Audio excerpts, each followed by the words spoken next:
बाहर इक़्तिदार से बाहर ही निकलेगी तो ये मर जाएगी। तो ये अब बहानाबाजी कर रहे हैं, ये ब्लैकमेल करते आए और करते रहे हैं, और इस दफ़ा अब पीपल पार्टी ब्लैकमेल में नहीं आएगी। अच्छा, प्रोफेसर डॉक्टर सैयद मोहम्मद बुखारी साहब मेरे साथ इस वक्त लाइन पर मौजूद हैं। आप फाउंडर हैं कश्मीर स्टडीज़ पंजाब के, और बहुत किताबें आपने लिख रखी हैं कश्मीरियात पे, कश्मीर के हवाले से, कश्मीर स्टडीज़ पे। हम उन्हें अपने प्रोग्राम में वेलकम करते हैं और उनसे आज़ाद कश्मीर की सरदार के बारे में बात करते हैं, कश्मीर की बात करते हैं। अस्सलाम वालेकुम। वालेकुम। डॉक्टर साहब, बहुत शुक्रिया आपने हमें ज्वाइन किया तकबीर टीवी पे, हम आपको वेलकम करते हैं। ये फरमाइए कि ये जो पाकिस्तान की जो जमातें हैं, सियासी जमातें, इनकी आज़ाद कश्मीर के इंतखाबात में इस कदर इन्वॉल्वमेंट और इस कदर जो इंटरेस्ट है और मामलात, जैसा कि इलेक्शन के सारे सिनारियों में आपने विटनेस किए। जी, आपको शायद मेरी आवाज़ आ रही है? बहुत कम आ रही। अच्छा डॉक्टर साहब, मैं आपसे ये कह रहा हूँ कि ये जो आज़ाद कश्मीर के इंतखाबात में हमने देखा है, डॉक्टर साहब मैं आपसे ये पूछना चाह रहा था कि पाकिस्तान की जो सियासी जमातें हैं उनकी बड़ी ज़बरदस्त इन्वॉल्वमेंट नज़र आई है हालिया इंतखाबात में, आज़ाद कश्मीर के इंतखाबात। ये डॉक्टर यूसुफ बुखारी नहीं, ये डॉक्टर अम्बेडकर है, इंडिया का लॉ मिनिस्टर जो पहला था। वहाँ दूसरी तस्वीर जो है वो भी ऐनक लगाई, लेकिन चेहरा इतना मोटा नहीं है। अच्छा चलो हम तस्वीर हटा देते हैं। हटा दे। डॉक्टर मोहम्मद यूसुफ ठीक है, बाकी ठीक है। ठीक है डॉक्टर मोहम्मद यूसुफ बुखारी साहब, हम ये आपसे पूछना चाह रहे हैं कि आज़ाद कश्मीर के जो इंतखाबात हैं वो इस वक्त आप लाइव हैं, मेरी गुफ्तगू सुन रहे हैं। ठीक है। आज़ाद कश्मीर के जो इंतखाबात हैं इसमें पाकिस्तान की जो जमातें हैं उन्होंने बड़ी ज़बरदस्त इन्वॉल्वमेंट दिखाई है। ये हमारे जो पाकिस्तान का इंटरनेशनल सतह पर तहरीक आज़ादी कश्मीर के हवाले से, मसला कश्मीर के हवाले से जो स्टैंड है पाकिस्तान का, उसके लिए ये कितना डैमेजिंग है ये सूरत-हाल? हाँ ठीक है, आप मेरी अर्ज सुने। अर्ज मेरी ये है कि कश्मीर का रुकबा जो है 84,000 मुरबा मील 482 है, और गिलगित का 30,000 मुरबा मील है, वादी का 18,000 कुछ 100 मील है, और उसके बाद आ जाए आज़ाद कश्मीर का 4,000 मुरबा मील रुकबा है। इस रुकबे में मैं 25 मई को हलमत और तौबट गया हूँ। 10 दिन का मेरा टूर था। हम 250 किलोमीटर मैंने सफर तय किया है। उसमें मैंने देखा कि हम 25 को आगे जा रहे थे केरन की तरफ, जबकि एक बस हमारे पीछे गिर गई। इतनी तंग सड़क थी, वहां से बकरवाल भी गुजर रहे थे और 60 आदमी दरियाबूद हो गए। उनका नामो निशान ही नहीं। कोई तरक्की आजाद कश्मीर में नहीं है। सिर्फ बात हो रही है इलेक्शन की कि इनमें से किसी लीडर को, मैं कस्बिया कहता हूँ, पता ही नहीं है। हलमत और तावट कोई गया ही नहीं होगा, शायद अतीक गया हूँ। बाकी सवाल ही पैदा नहीं, इनको पता ही नहीं है ये किस कश्मीर की बात करते हैं जिसमें कोई तरक्की आज तक 50 साल गुजर गए, 60 साल, कोई तरक्की नहीं है, कोई सड़क नहीं है। मुझे बताए कौन सी सड़क है वहां। उसके बाद दूसरी बात यह है कि मसूद अहमद खान जो चाइना में हमारा सफीर है, उसने ही हैज प्लीडेड समथिंग, और चाइना ने उसको बाज़ाब्ता they have awarded him something to that gentleman for the reason that he is working for the progress of Azad Kashmir in China. और जहां तक हमारी यहाँ लोगों का तकाजा है, उनको कुछ पता नहीं है आजाद कश्मीर में हालात क्या है। वहाँ सड़कें हैं, वहाँ लोग, मुझे खुदा की कसम तलबा मिले, वो बहुत ज़हीन तलबा थे 5वीं जमात के नीलम वैली में, और वहाँ वो मैंने उनकी तख्तियाँ देखी, उन पर अंग्रेजी लिखी थी। वो जो हमारे पाकिस्तान में ऐसे बच्चों 10वीं जमात के बच्चों को इतनी काबिलियत नहीं है, लेकिन वो कहते थे, कोई कहता था मेरे पास कलम नहीं है, कोई कहता सर मेरे पास कापी नहीं है, कोई कहता था सर। एक लड़के ने मुझे पकड़ा जागरा में कुंडल साहिब के पास, उसे कहा आप मुझे नहीं दे सकते ये बैट, मैं खेलता। तो ये हालात है वहां के, ये किस किस्म की इलेक्शन लड़ रहे हैं और कौन सा मुल्क, किस मुल्क की बात करते हैं। 4000 मुरबा मील जहां न सड़क है न कुछ है, इनके पास, बड़े लोगों के पास बड़ी कारें हैं, बड़ी गाड़ियां हैं। इन्होंने right up to this time they have thought all over this for the benefit of their own.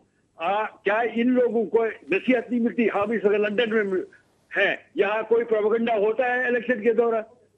या आप इसको छोड़ दें। जब वेस्ट जर्मनी ईस्ट जर्मनी से अलहदा हो गया तो वहां के जो चांसलर थे उससे पूछा गया तुम लोगों ने कैसे वर्ल्ड वार सेकंड के बाद तरक्की की? तो उन्होंने कहा भाई तरक्की का सिर्फ ये जामिन था, यहाँ सब मजदूर थे, काम करते थे, मेहनत करते थे, सिंसियर थे, तब हम लोगों ने तरक्की की। आप मुझे ये बताएं कि इस मुल्क में, इस हमारे छोटे से एरिया में क्या तरक्की हो रही है? कौन इसके बारे में सोच रहा है? Why don't they think of it? और पाकिस्तान जिसकी हालत इस वक्त इतनी बुरी है, यहाँ मुखासमत की नहीं, मुफाहमत की सियासत की जरूरत है।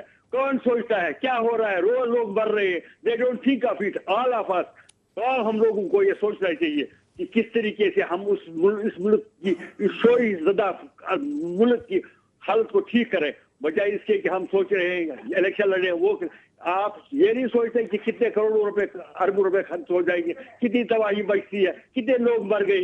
जो लोग अभी इलेक्शन में मरे वो वापस कब आएंगे?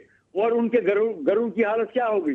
फिर सैलाब और भूचाल ने जो कश्मीर का बेड़ा गर्क कर दिया था और जिसको गवर्नमेंट ने संभाला दिया, इन हालात में आप चाहिए ये कि हम गवर्नमेंट की मदद करें, उनको, उनके हाथ मजबूत करें और ये दहशतगर्दी को तबाह, इसकी दुश्मनी करें। हम गवर्नमेंट के लिए मसाइल, मुल्क के लिए मसाइल, I don't bother for the government, मुल्क के लिए मसाइल पैदा कर रहे हैं। आखिर हमें भी तरक्की का हक है। ये हम इस वक्त इंग्लैंड में हैं, देखिए यहाँ कोई प्रोपेगेंडा नहीं कर सकता इलेक्शन के दौरान। इसको कहते हैं जमहूरियत। अगर कोई पॉपुलर है वो ही कैन गो अहेड। और इस तरह वेस्ट जर्मनी ने तरक्की की।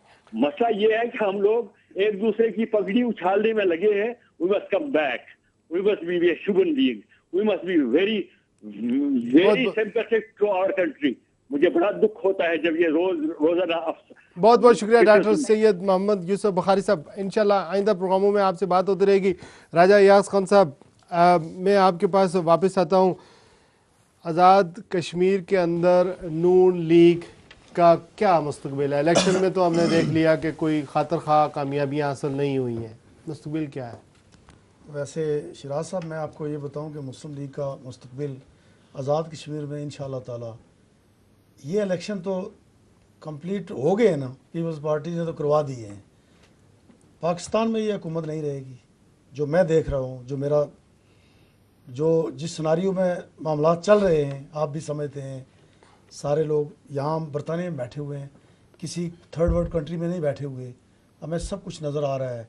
देखें, अभी मेरे भाई ने डॉक्टर सलीम दानिश ने बात की है, ये कोई मामूली बात नहीं है। आज़ाद कश्मीर को इलेक्शन 1-2 सीटों का मामला था, इस वजह से इस लेवल पे बात चली गई है। अब ये सिर्फ आज़ाद कश्मीर तक नहीं रही, बल्कि ये पाकिस्तान के अवान को भी बहा के ले जाएगी। उन्होंने एक स्टैंड लिया है। क्वाइट राइटली एक सीट छोड़ने के लिए कहा गया था, लेकिन उन्होंने एक सीट के लिए स्टैंड लिया। नहीं, ये हुई ना बात। जो लोग अपने मौक़िफ़ पे डट के बात करते हैं, जिस तरह मेरे भाई ने कहा कि ये इससे पहले भी होता रहा है, लेकिन इस बार वो वापसी वाला मामला मेरे हिसाब से नहीं होगा। अब जो हालात नज़र आ रहे हैं, ये इलेक्शन अगर गवर्नमेंट बन भी जाती है, अभी मुस्लिम लीग ने इजलास जारी हैं, मामला चल रहे हैं, पता नहीं इन्होंने हल्फ उठाना भी है या नहीं उठाना।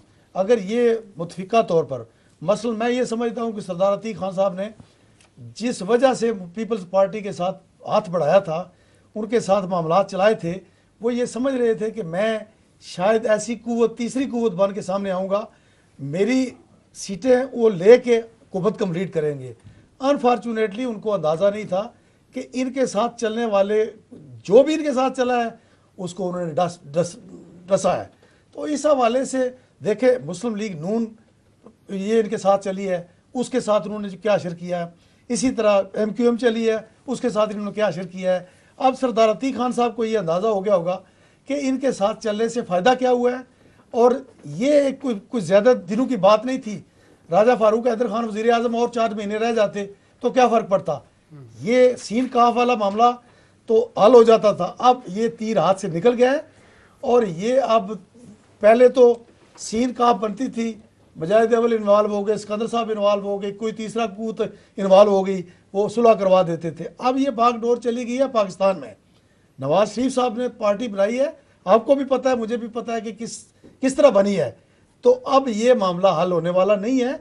अब मुस्लिम लीग जो है आज़ाद कश्मीर में इंशाल्लाह ताला आप देखेंगे और इंशाल्लाह ताला आपके प्रोग्राम में मैं आपको एक सियासी बात बताऊं, जो तज्जियाती बात है मेरी, शायद आई एम रॉन्ग, लेकिन अक्सर लोगों का कहना है कि अगर मियां नवाज शरीफ साहब आज़ाद कश्मीर में वो ज़ुबान इस्तेमाल ना करते जो उन्होंने की है इस इलेक्शन मुहिम में, तो शायद मुस्लिम लीग नून वहाँ पर बेहतर कामयाबी हासिल कर। नहीं, ये भी आप, चूंकि वहाँ पे उन्होंने जरदारी साहब के बारे में बातें की हैं, उन्होंने सिर्फ पाकिस्तान की बात की है, आज़ाद कश्मीर की, मकबूजा कश्मीर की, आज़ादी की, तहरीक की कोई बात नहीं। मेरी बात सुने आप, मैं आपको ये मियां नवाज शरीफ साहब ने आज तक, मैं समझता हूँ कि ये नहीं है कि पार्टी बंदा खुददार होना चाहिए।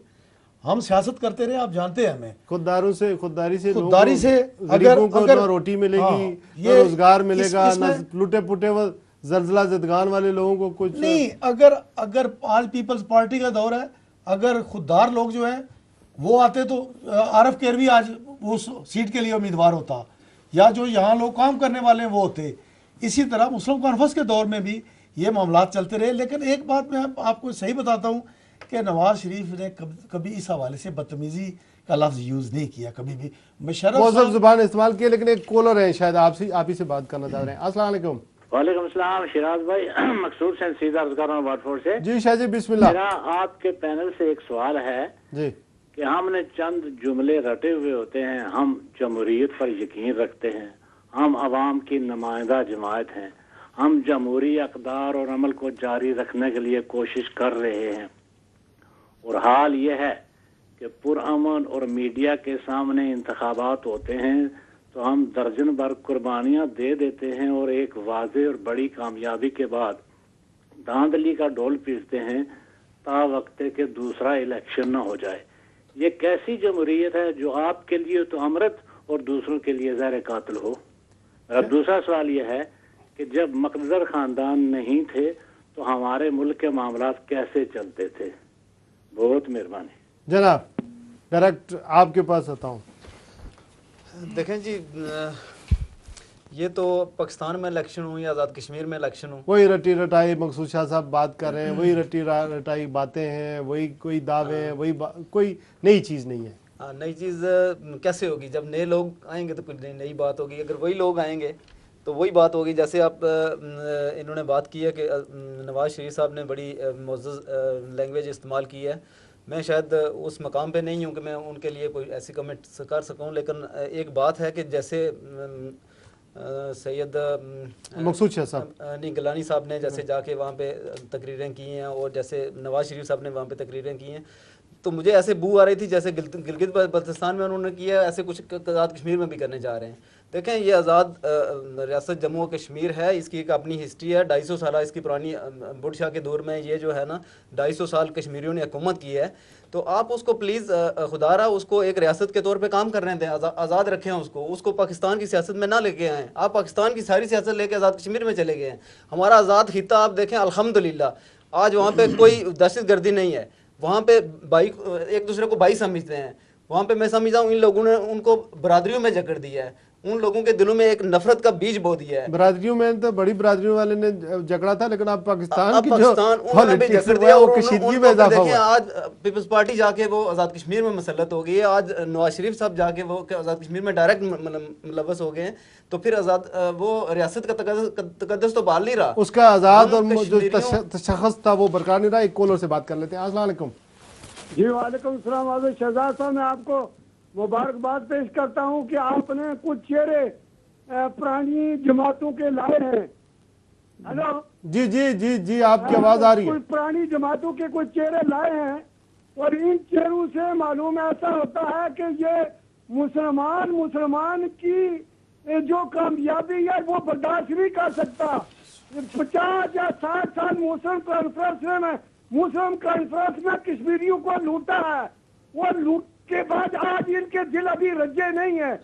ये नवाज शरीफ का MQM का मैं शुक्रगुजार हूँ, कम से कम